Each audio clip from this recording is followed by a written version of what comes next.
Okay, so what if you found a message from the near future? We're about to dig into this amazing document, basically a roadmap for AI in 2026, supposedly written on the very last day of 2025. And it paints a picture of a world that was just transformed by tech at a speed that, frankly, nobody saw coming. So the big theme of this whole roadmap is transformation. And we're not talking about a slow, gradual change here. Nope, this was a seismic shift that happened all through 2025. The authors make it clear that in just 1 year, the entire foundation of how we interact with technology got a complete rewrite. I mean, just look at this. This contrast says it all. On the left, you've got January 2025, a developer totally in the zone, clacking away, building software line by painful line. Then, boom, you jump to the right, just 11 months later. The whole vibe is different. It's calm, it's focused. A developer is just talking to a tablet, describing what they want, and the software is actually writing itself. The job just completely changed from a manual craft to one of pure creative direction. And if you want a number that really drives this home, get this: 60%. That is the drop in lines of code written by actual humans in just 1 year. That's not just a small improvement, that is a full-blown revolution. It points to this huge economic shift, right? The majority of coding just got automated, freeing up human developers to stop worrying about syntax and semicolons and start focusing on strategy and solving the big problems. You know, a 60% drop doesn't just happen out of nowhere. So you have to ask, what was the catalyst? What was the big breakthrough that made this massive shift in how we build our entire digital world even possible? Well, the first part of the answer is what this roadmap calls the self-building app. And this is not just a smarter app we're talking about. It is a totally new way of even thinking about what an application is. A whole new paradigm for the user interface itself.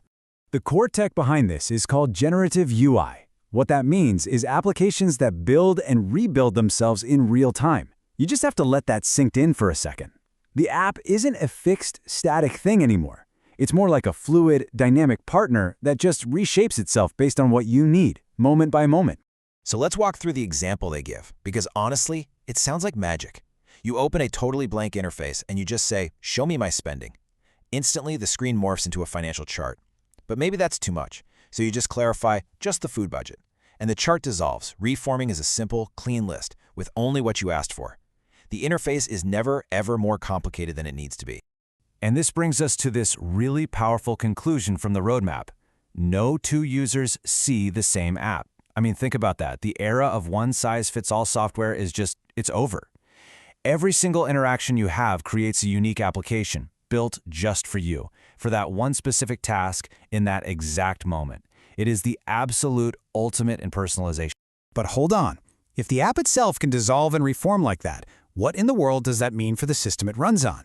Well, the roadmap takes this idea to its logical and, frankly, pretty radical next step. They introduce a concept called the disappearing operating system. Now, to get this, we first have to wrap our heads around a really bold statement. The website, as we know it, is dead. The whole idea of going to a specific digital place, right? A fixed address with a fixed layout. In this new world, that's just obsolete. And in its place, we get the session. The focus is no longer on the place, but on the purpose. You don't go to a website or open an app anymore. You just start a task, a session, and the whole digital environment configures itself around what you're trying to do. And this is the AI operating system. I want you to imagine your screen as just a blank canvas. Seriously, there's no cluttered desktop, no grid of icons. You just say your goal, like, I need to write a report on last quarter's sales, and only the tools you need fade into view. A text editor, a data chart, your contact list, and when you're done, they just fade away. The OS is no longer a box for your apps. It's a partner for your intentions.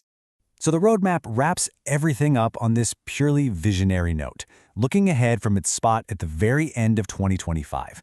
It's pretty much a toast to a future where technology isn't this rigid set of tools we all have to learn, but it's a fluid medium that adapts to us. And as these fireworks explode in the background, forming the shape of a neural network, the authors sign off with a really simple, optimistic message. See you in the future. It really feels like an invitation to a world where our digital life is as natural as having a conversation. So the roadmap leaves us with one final and really provocative question. The focus totally shifts from what technology can do to what we will do with it. When your tools are pretty much limitless and apps just build themselves on command, what will you ask them to create?